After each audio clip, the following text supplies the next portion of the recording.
Hello everyone, welcome to Tarun IAS. This is your host and host Shivam Shukla. So today we'll discuss something about lab grown diamonds. Why is this term so important? Why is this term in news? सारी चीज़ हम discuss करेंगे and how what is its utility with respect to the science and tech section and general science section और किस तरह से question बन सकता है that we'll cover in this video. चलिए देखते हैं. सबसे पहले बात कर लेते हैं what is lab grown diamonds and why is it in news. सबसे पहले ये देख लेते हैं. तो as you can see there is a picture here. कल से आप काफ़ी सारे न्यूज़ चैनल्स पे इसको देख रहे होंगे. Narendra Modi has gifted this particular diamond which is lab grown to the first lady, that is first lady of USA, United States of America. ठीक है. So as mentioned in the picture, Narendra Modi gifts a 7.5 carat lab grown diamond placed in a papier mache box from Kashmir. ठीक है. इस box के बारे में भी अलग से चर्चा कर लेंगे हम.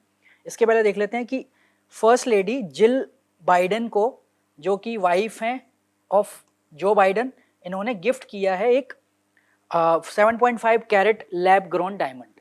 Okay, what is it so special about this diamond और what is the meaning of lab grown diamond देख लेते हैं. बढ़िया डिटेल्स में चर्चा करेंगे इसके बारे में. ठीक है. 7.5 कैरेट गोल्ड है, कैरेट का डायमंड है, इको फ्रेंडली है, लैब में बनाया गया है. ठीक है. दिया कब? ये दिया कल शाम को. और it has been manufactured in a Surat factory in Gujarat by recreating the same process that takes place beneath the earth in formation of natural diamonds. मतलब जैसे नेचर में नेचुरली क्रिएट होता है एक डायमंड, सेम उसी process को recreate करके artificially create किया गया है ये डायमंड इन द लैब. ठीक है. सो अब इसके बारे में एक और टर्म यूज हो रहा है, इको फ्रेंडली, यानी एनवायरमेंट को डैमेज जो हो रहा है वो थोड़ा कम हो रहा है. आइए देखते हैं कैसे. वाई इन न्यूज में ही जो दो तीन फैक्ट्स पूछे जा सकते हैं वो इसमें कवर कर लिए हैं मैंने स्लाइड में. ग्रीन डायमंड, इसको ग्रीन डायमंड भी बोल रहे हैं बिकॉज एनवायरमेंटल फ्रेंडली है ना. It reflects the earth minded diamonds chemical and optical properties. It is also eco-friendly as a eco-diversified resources like source and wind power were used in its making. तो eco-friendly क्यों बोल रहे हैं इसको? क्योंकि solar and wind power का use हुआ है इसको process करने में. It is a beacon of responsible luxury that symbolizes India's 75 years of freedom and sustainable international relations. ठीक है.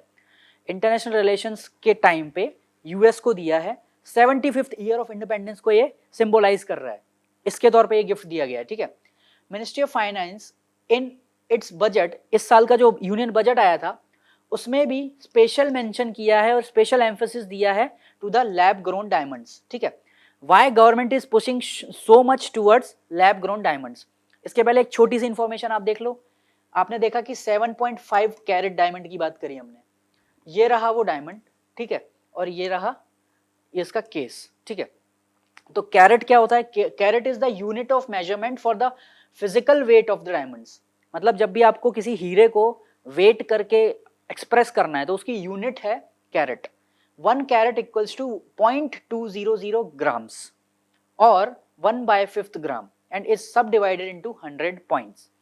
तो एक कैरेट पे एक स्टेटमेंट आपको जनरल साइंस के क्वेश्चन में दे सकता है, या तो यूपीएससी में भी दे सकता है और आपका कोई स्टेट पीएससी एग्जाम अगर आप अपीयर कर रहे हैं तो इस तरह का सीधा सीधा क्वेश्चन आ सकता है. Next is lab grown diamonds are much in demand. Why they are in so much of demand, इसका भी डेटा हम देख लेंगे अभी. And the government has decided to promote them in a big way to boost the diamond industry. आपको जैसा कि पता होगा कि हमारा इंडिया का जो सूरत वाला मार्केट है जेम्स एंड ज्वेलरी के लिए all over the world famous है और वर्ल्ड के सबसे फाइनेस्ट डायमंड की जो प्रोसेसिंग होती है और जो रिफाइनिंग होती है वो इंडिया के सूरत में ही होती है. और इसमें से जो नेक्स्ट वाला जो नेक्स्ट लेवल या नेक्स्ट जनरेशन डेवलपमेंट की बात चल रही है in terms of diamond it is regarding lab grown diamonds. चलिए अब सीधे आते हैं हम पॉइंट पे कि भाई ऐसा क्या है ये लैब ग्रोन डायमंड्स में. ठीक है. ओके. सो इसके पहले हम उस केस के बारे में भी थोड़ी सी चर्चा कर लेते हैं कि भाई किस केस में रख के दिया था उसको जो बोल रहे हैं हम, तो it is being pronounced as papier mache box, ठीक है। इसको कश्मीरी में बोलते हैं कार ए कलमदानी। It is the box in which green diamond is place. ये इस ऐसा दिखने वाला बॉक्स है, ठीक है। इसमें कुछ जो पेंटिंग स्ट्रक्चर आपको दिख रहा होगा। Kashmir's exquisite papier mesh involves सख्त साजी या meticulous preparation of paper pulp. This particular design has been created from the paper pulp of Kashmir, ठीक है, जिसको सख्त साजी बोलते हैं कश्मीरी लैंग्वेज में।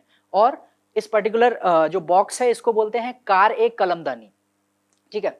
And nakkashi, where skilled artisans paint elaborate designs. तो नक्काशी और सख्त साजी से मिलके ये बना कर एक कलमदानी, जिसमें हमने रख के दिया डायमंड, ग्रीन डायमंड। अब आ जाते हैं सीधे पॉइंट पे कि what is a lab grown diamond. जैसा कि आपको वर्ड पढ़ के ही समझ आ रहा है कि a diamond which has been grown in the lab, ठीक है। तो lab grown diamonds are diamonds that are produced using specific technology which mimics, यानी जो मिमिक्री करता है या जो क्रिएट करने की कोशिश करता है the geological process that grow natural diamonds.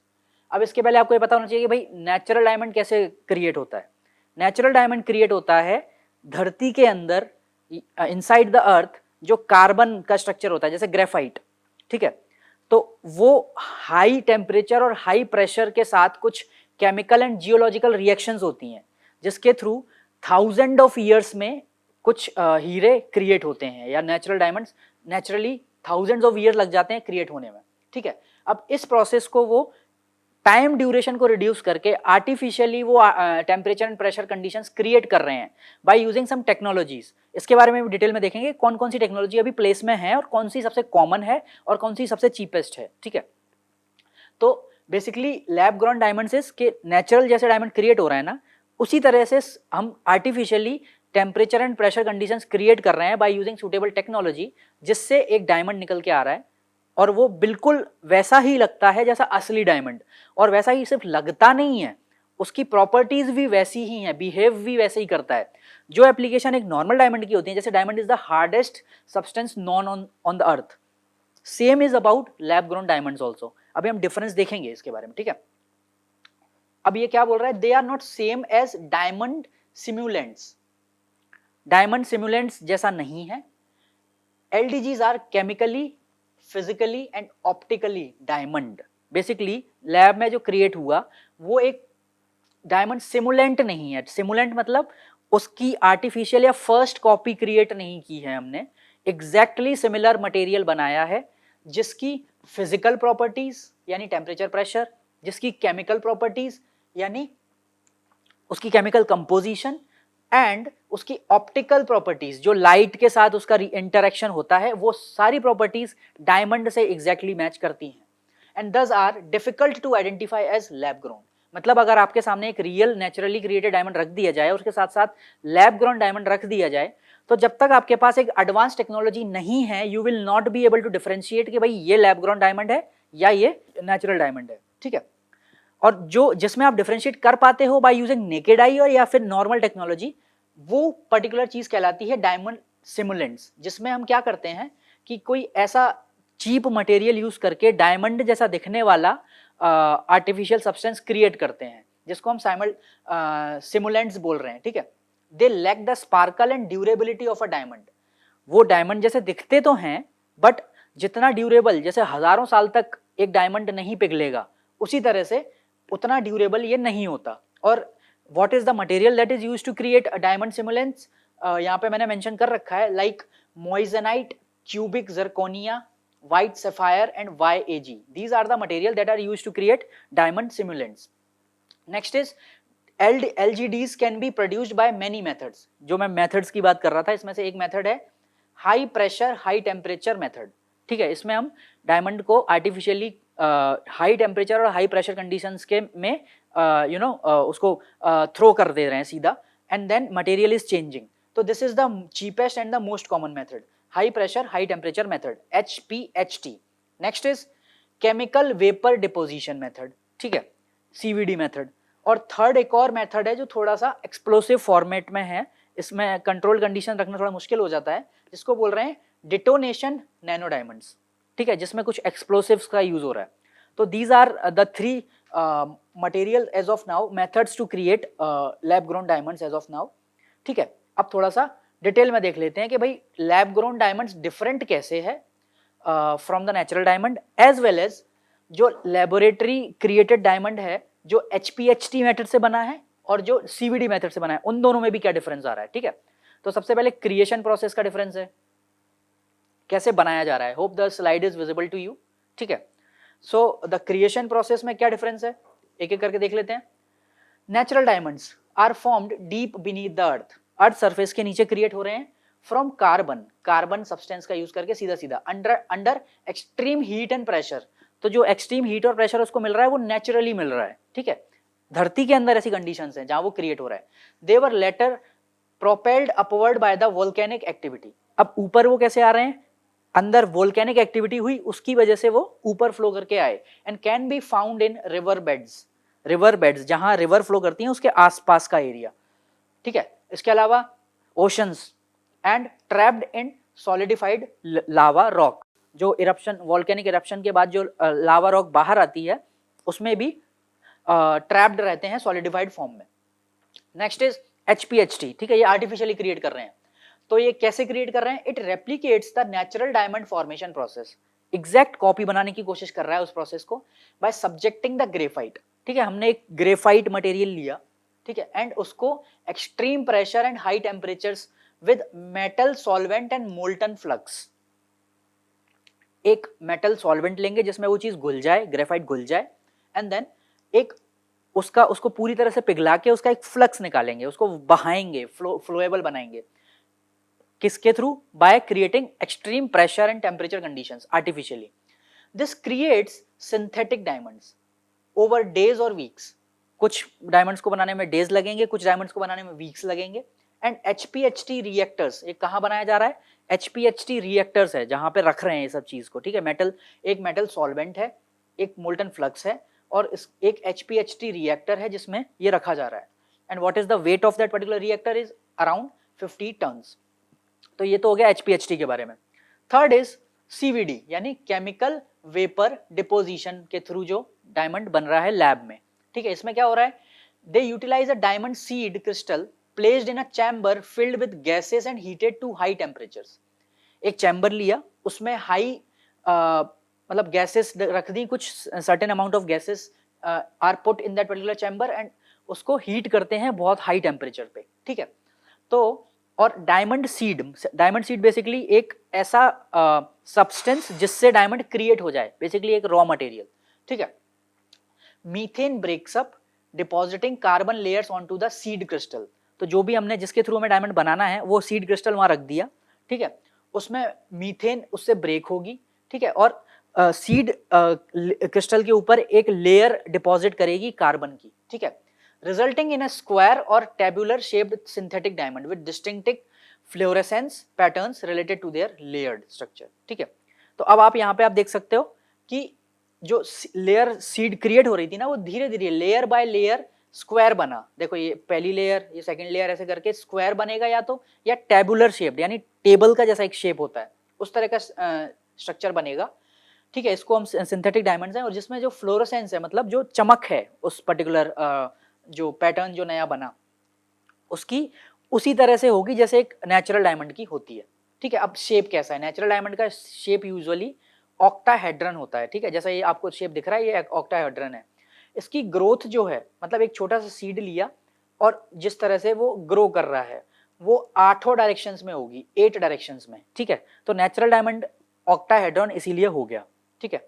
Same about क्यूबो ऑक्टोहेड्रॉन, ये स्ट्रक्चर, इस पर्टिकुलर स्ट्रक्चर को बोलते हैं क्यूबो ऑक्टोहेड्रन, और इसकी ग्रोथ हो रही है जो HPHT मेथड के थ्रू बन रहा है। उसकी ग्रोथ पूरे, मतलब एक सीड हमने बीच में ले लिया और 14 डायरेक्शन में वो ग्रो करना शुरू करेगा लेयर बाय लेयर, ठीक है। तो इसके थ्रू बन रहा है क्यूबो ऑक्टोहेड्रॉन शेप। और जो CVD मेथड से जो डायमंड बन रहा है वो सिंपल क्यूबिकल स्ट्रक्चर का बन रहा है और इसकी ग्रोथ एक ही डायरेक्शन में हो रही है, ठीक है। तो दिस इज ऑल अबाउट, इसके अलावा छोटी छोटी 2-3 प्रॉपर्टीज और हैं, ठीक है, जो डिफरेंस बता रहा है इसमें। So let's see some more properties that differentiates natural diamonds from lab created diamonds. Regions of origin, कहाँ ये पाया जा रहा है या कहाँ मिल रहा है. Diamond growth conditions are rare and limited to specific region. जो नेचुरली क्रिएट हो रहा है जो डायमंड, वो बहुत लिमिटेड रीजन्स में अर्थ के पाया जाता है. Diamonds must endure a journey through the earth crust to be recovered. ठीक है, अर्थ क्रस्ट की जर्नी उसको क्रॉस करके आना होता है. तो सोर्सेस यूजुअली कौन कौन से हैं? बोत्सवाना कंट्री में मिलता है, कनाडा में मिलता है, रशिया में मिलता है, Australia, Angola, South Africa, Namibia, Zimbabwe, Lesotho and Democratic Republic of Congo. तो these are the important countries जहां नेचुरली अकरिंग डायमंड पाया जाता है. ठीक है, इसके अलावा जो HPHT का डायग्राम जो डायमंड है वो क्रिएट हो रहा है, it can be created anywhere as of now. ठीक है, अगर थ्योरेटिकली सोचें तो कहीं भी बनाया जा सकता है. आप वो प्रेशर कंडीशन और टेम्परेचर कंडीशन आप उसको प्रोवाइड कर दो और वीक्स या कुछ डेज में वो क्रिएट हो जाएगा. बट अभी के लिए चाइना, सिंगापुर, रशिया और यूएसए इसको बना रहे हैं लैब क्रिएटेड डायमंड्स. ठीक है, next is in theory CVD laboratory grown diamonds can be created anywhere. They can also be created anywhere. ठीक है, अब लेकिन इसको बनाया कहाँ जा रहा है? India, US, Singapore, Europe, middle east, China and Russia. तो अब यहाँ पे आपको इन छोटे छोटे स्टेटमेंट से आपके प्रीलिम्स के कई क्वेश्चन बन सकते हैं. जैसे इंडिया में CVD मेथड से डायमंड बनाया जाता है only. Yes, it is correct. क्या इंडिया में HPHT से बनाया जाता है? नहीं बनाया जाता. यूएस में दोनों मेथड से बनाया जा रहा है. ठीक है, तो ऐसी छोटी छोटी चीजें आपको ध्यान रखनी है. Next is inclusions. ये एक प्रॉपर्टी होती है. Inclusions are the birth mark in diamonds indicating structural defects or trapped minerals during crystallisation. मतलब जब कार्बन की लेयर क्रिएट हो रही है तो उसी प्रोसेस में अगर कोई इम्प्योरिटी उस पर्टिकुलर क्रिस्टल में रह गई, उसकी वजह से जो बर्थ मार्क्स आ जाते हैं डायमंड के स्ट्रक्चर में, फाइनल स्ट्रक्चर में, उस चीज को हम इंक्लूजन्स बोलते हैं. ठीक है, तो they provide valuable insights about earth history to the scientist. अगर इंक्लूजन की हम स्टडी करते हैं तो साइंटिस्ट को काफी सारी चीजें, जियोलॉजिकल डेटा मिलता है जिससे हम कार्बन डेटिंग के थ्रू काफी सारी चीजें डिटरमाइन कर सकते हैं. इवन केमिकल कंपोजिशन के बारे में भी अर्थ की रिसर्च वगैरह हो जाती है इससे रिलेटेड. ठीक है, अब HPHT वाले केस में क्या हो रहा है? Metallic flux inclusion in diamonds occur when catalyst metals like iron, निकल और कोबाल्ट एंटर द क्रिस्टल. यानी आर्टिफिशियली क्रिएट कर रहे हैं तो जो मेटल सॉल्वेंट हमने रखा है, ठीक है, उसके थ्रू कभी कभी जो क्रिस्टल के स्ट्रक्चर में ये मेटल्स अगर एंटर कर जाएंगी तो वही इंक्लूजन के फॉर्म में रिफ्लेक्ट होंगी. तो these inclusion appear black and opaque in transmitted light and have a metallic lustre in reflected light. तो ये कैरेक्टर बता रहा है कि कैसे इंक्लूजन बिहेव करेगा. अगर उसको आप ट्रांसमिटेड लाइट में रखोगे तो it will appear black and opaque, यानी उससे लाइट पास नहीं करेगी. अगर आप रिफ्लेक्टेड लाइट में रखोगे तो मेटालिक लस्टर उसमें क्लियर आपको विजिबल हो जाएगा कि भाई ये आयरन का लस्टर है या निकल का है या कोबाल्ट का है. Synthetic diamonds with larger metallic inclusions can be attracted to magnets. Right, this is a unique property जिस पे क्वेश्चन बन सकता है. ठीक है, कि भाई अगर लार्जर मेटालिक इंक्लूजन्स होंगे तो they can be paramagnetic also, they can be attracted to magnets also. ठीक है, they can show magnetism as a property. Next is dark graphite. जो CVD मेथड से बन रहा है उसमें किस तरह की इंक्लूजन्स होंगी या इंप्योरिटीज होंगी? Dark graphite inclusion can form when non diamond carbon disturbs the growth process. अगर जो प्रोसेस चल रहा था लेयर बाय लेयर जो कार्बन बन रहा था उसमें अगर नॉन डायमंड कार्बन अगर आ जाएगा कोई भी, ठीक है, मतलब एकदम प्योर कार्बन अगर नहीं आएगा, नॉन डायमंड टाइप का कुछ आ गया, तो डार्क ग्रेफाइट इंक्लूजन्स उसमें दिखने लगेगी. तो इस तरह का वो आएगा. ठीक है, अब क्रिएशन टाइम, ये सिंपल सा, बहुत सिंपल से लॉजिकल डिफरेंस है कि नेचुरल डायमंड्स मिलियंस और बिलियंस ऑफ ईयर्स में क्रिएट होते हैं और CVD वाला या HPHT वाला जो लैब ग्रोन डायमंड्स है दोनों ए फ्यू वीक्स में क्रिएट हो जाता है, कुछ हफ्तों में आप इसको बना सकते हो. चलिए आगे बढ़ते हैं. ठीक है, सिग्निफिकेंस, जो जिस पे यूपीएससी हमेशा क्वेश्चन बनाता है, चाहे प्रीलिम्स हो चाहे मेंस में. What is the significance of lab grown diamonds? Mains में तो मुश्किल ही बनेगा, लेकिन पॉइंट्स ये आप कभी यूज कर सकते हो कहीं केस स्टडी के तौर पे एग्जांपल देने के लिए. ठीक है, तो एक तो एथिकल है, इसमें जो कंसर्न्स रहते हैं कि भाई डायमंड की इंडस्ट्री वैसे काफी एक्सप्लॉइटेटिव होती है, तो ये एथिकली आप लैब में बना रहे हो, एक नंबर में बना रहे हो सारा, तो सस्टेनेबल भी है और एथिकल है. अफोर्डेबल अल्टरनेटिव, मतलब ये जो नेचुरली ग्रोन डायमंड्स है वो बहुत महंगे, उसकी रिफाइनिंग और प्रोसेसिंग भी बहुत महंगी है, ठीक है, और काफ़ी वो थोड़ा सा एक्सप्लॉयटेटिव भी है, जिस तरह से वो जो वर्कर रिलेटेड इश्यूज कई हाईलाइट होते हैं इसमें, ठीक है। तो अफोर्डेबल है। इसमें एक डेटा दिया गया है कि 1 carat diamond made in lab would be around 20% cheaper, ठीक है। जो नेचुरल डायमंड है उससे लैब ग्रोन डायमंड की 20% चीपर रेट होगी, मतलब इसकी मांग डेफिनेटली ज्यादा होगी। आइडेंटिकल प्रॉपर्टीज, इसकी प्रॉपर्टी एकदम नेचुरल डायमंड जैसी है, ठीक है। इसमें same physical and chemical properties रहती हैं और नेचुरल डायमंड जैसा ही हार्डनेस, ब्रिलियंस एंड ड्यूरेबिलिटी, यानी लॉन्ग लास्टिंग होता है उतना ही, ठीक। इसके बाद customisable options, lab grown diamond आप जैसे बनाओ चाहे जैसे, क्योंकि नेचुरली अकरिंग नहीं है ना, तो आप क्रिस्टल अपने हिसाब से डिजाइन करवा सकते हो। Next is positive environmental impact, eco friendly है, बहुत ज़्यादा कार्बन एमिशंस नहीं हो रहे, तो मोर और लेस सस्टेनेबल है, more sustainable than naturally occurring diamond. What is the importance for India, तो इसमें 2-3 डेटा पॉइंट्स मैंने दे रखे हैं। India already produces around 30 lakh laboratory grown diamonds, सीधा सीधा डेटा आप यूज कर सकते हो। Accounting for 15% of the global production, यानी विश्व का 15% लैब ग्रोन डायमंड इंडिया बना रहा है थ्रू CVD मेथड, ठीक है। Next is India witnessed a sharp rise in LGD exports worth 443 million which rose 102% year on year. तो इससे आपको सीधा पड़ रहा है कि भाई बहुत डिमांड बढ़ रही है इंडिया के डायमंड की। Laboratory grown diamond exports in India were 60% year on, ठीक है, 60% बढ़ गई, while natural diamonds export were down by 41%, यानी नेचुरली अकरिंग डायमंड्स की डिमांड 41% कम हो गई इंडिया में और उसके बजाय 60% लैब ग्रोन डायमंड्स की बढ़ गई। तो दिस डिनोट्स कि भाई इंडिया को पुश इतना करना भी चाहिए, बिकॉज वो उसके फेवर में है, हमारी diamond industry, James and jewellery industries को काफी इससे फायदा हो रहा है।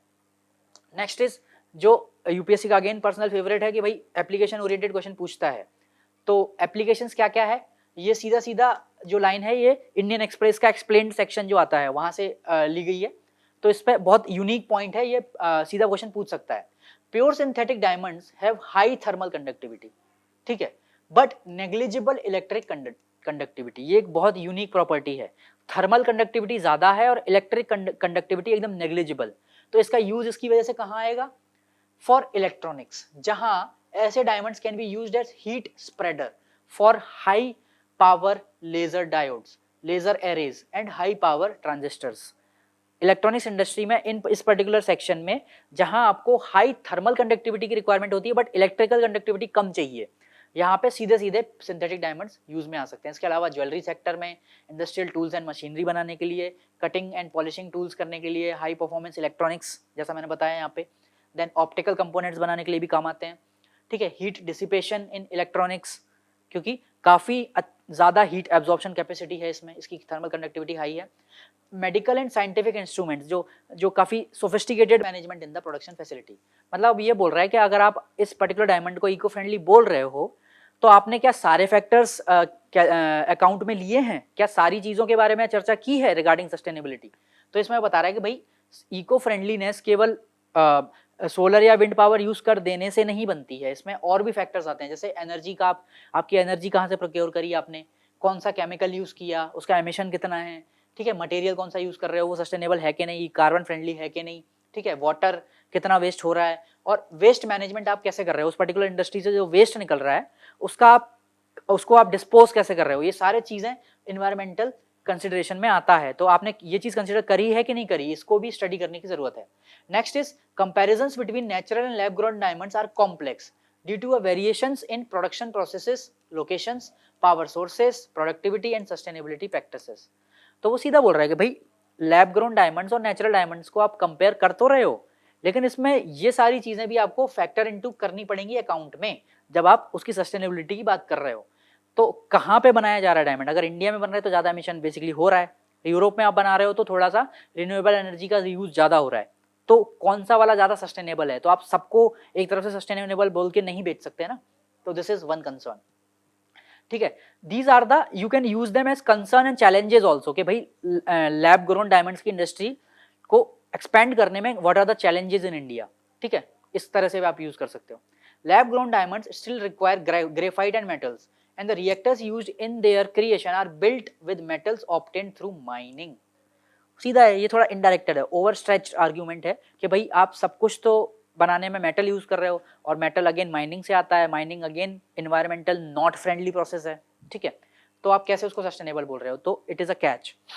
Social aspects like tax payments, कितना टैक्स पे कर रहा है बनाने वाला इसको, एम्प्लॉयमेंट कितना दिया, ह्यूमन राइट्स वायलेशन तो नहीं हुआ, कम्युनिटी सपोर्ट प्रॉपर है कि नहीं उसको जहां बन रहा है, should also be considered while evaluating the sustainability claims of lab grown diamonds.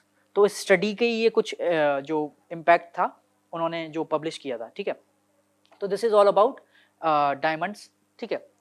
I hope now you have better clarity with respect to lab grown diamonds and how is it different from naturally occurring diamonds.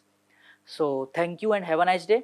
Please like, share and subscribe Tarun IAS, and stay tuned to us for more such videos, and soon we will be starting with top 75 issues in news solely for mains. This will be very important and helpful program for you to prepare for mains, maybe this year or maybe next year. Also, we have announced free mentorship cum test series program for main students who are writing for 23 as well as 2024. So whether you have cleared prelims or not, you can join our program. It is also 100% free. You can write your answers and get us evaluated from us, and this program is having 30 plus mains test for you to practice ample number of questions. 700 plus question you will be practicing. You will be done with the main subject very thoroughly if you follow this program. So kindly join this program, download Tarun IAS app now. Thank you and have a nice day.